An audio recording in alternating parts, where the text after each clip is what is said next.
faire un petit peu. Ok, je m'excuse. Oui. Ok, ok, on commence. Donc, je pense qu'on est rendu ici, right? Les roches ignées extrusives. Les roches ignées extrusives, également appelées roches volcaniques, sont produites lorsque le magma se déplace vers le haut de se refroidit. Au-dessus du près de la surface de la Terre, le magma atteint la surface par des éruptions volcaniques ou par des fissures. Le magma qui est éjecté de force est appelé lave et se refroidit très rapidement une fois qu'il est exposé. À une température beaucoup plus faible de la surface, en conséquence, les graines de la roche n'ont pas le temps de croître. Ils restent fines et peuvent avoir une texture visqueuse. Parfois, les bulles de gaz peuvent se coincer lors de la formation de roches, ce qui donne une texture vésiculaire. Un gros plan, une coulée de lave dans le champ de lave du Parc national des volcans Hawaï. Basalte. Il s'agit de la roche ignée extrusive la plus courante. Le basalte est foncé et a une texture fine, obsidienne. Il s'agit d'une roche volcanique noire dont la texture appelée le verre.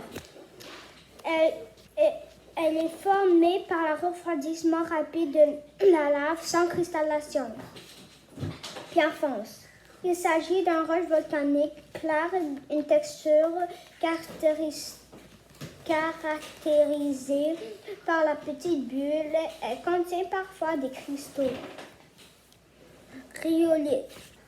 Habitude, roche ou prise de rhyolite et une roche volcanique avec une texture de granuleuse et une teneur élevée d'un silice, scorie. Ce sont des roches sombres avec une texture mousseuse. Elles ont été formées à partir de lave et de fragments rocheux explosifs d'un volcan. Tuf. Ces roches légères et poreuses formées de l'accumulation de cendres volcaniques. La chasteté des géants est compte de colonnes de basalte imbriquées formées suite à une éruption volcanique ancienne. Près de 95% de la croûte supérieure de la Terre est constituée de roches ignées. Maintenant, je suis rendue aux roches sédimentaires. Okay? Les roches sédimentaires sont formées par l'accumulation de l'adhésion et sédiments. Elles se composent de roches préexistantes, mais peuvent aussi contenir des fragments de matière organique et de restes animaux. Les roches et sédimentaires sont classées à 3 types principaux en fonction de leur composition et de la manière dont elle est formée. Roches sédimentaires classiques. Ces roches se forment à la suite de l'accumulation de ce morceau qu'on peut décomposer, que l'on appelle claste. Eux-mêmes formés par l'altération physique de l'érosion, les roches clastiques sont classées en fonction de leur texture et leur granulométrie et de leur composition. Elles ont un environnement idéal pour la formation des roches sédimentaires clastiques et le lit d'un fleuve où l'eau qui coule transporte du gravier, du sable et de la boue. Le roche sédimentaire faiblement tasse la solidifie ensuite en roche dure. Les roches sédimentaires sont plus résistantes aux intempéries et forment la falaise massive. Chair. Plus le nom du roche est chair. Okay? Plus communément appelé silex, il est composé presque entièrement de silice et est très dur. Brèche. Cette roche est constituée de gros fragments angulaires séparés par des plus petites particules et des minéraux. Schiste.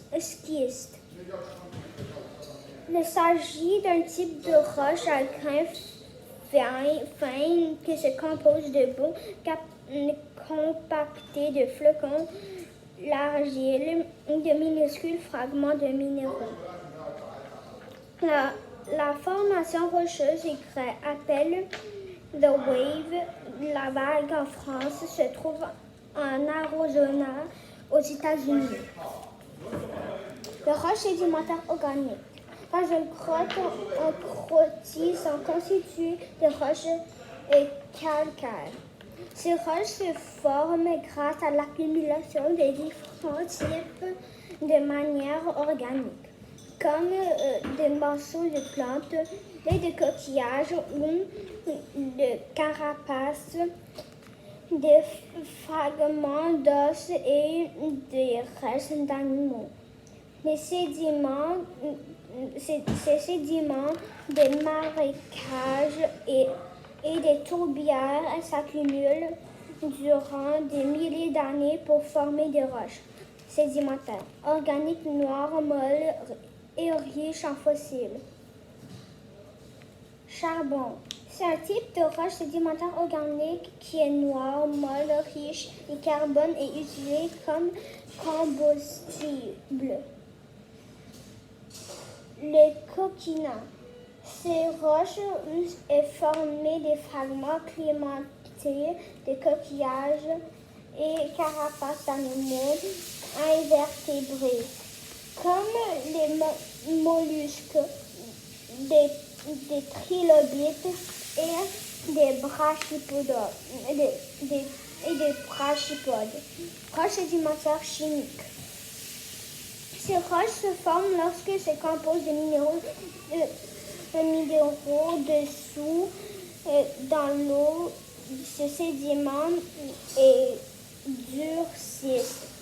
Ce processus peut se produire dans des sources chaudes ou autour des zones où l'eau de mer s'évapore et dépose des minéraux en raison de la manière où elles sont formées, une précipitation de roches sur des natures cristallines. Gypse. On trouve des gypses en couches formées de sédiments sous l'eau de mer et on l'utilise de différentes manières. Sel-gemme. Également appelé halite, le sel-gemme se forme dans des litres desséchés autour du lac ou des mers. Il est généralement de couleur blanche, mais on en retrouve dans d'autres couleurs en fonction du type d'impureté présente dans la roche. L'info en plus. Le caractère n'importe de roche sédimentaire et la présence de couches appelées strates. Ok, aujourd'hui je vais raconter ici. Alors demain je vais raconter les roches métamorphiques. Ok, alors je vais vous voir demain. Au revoir.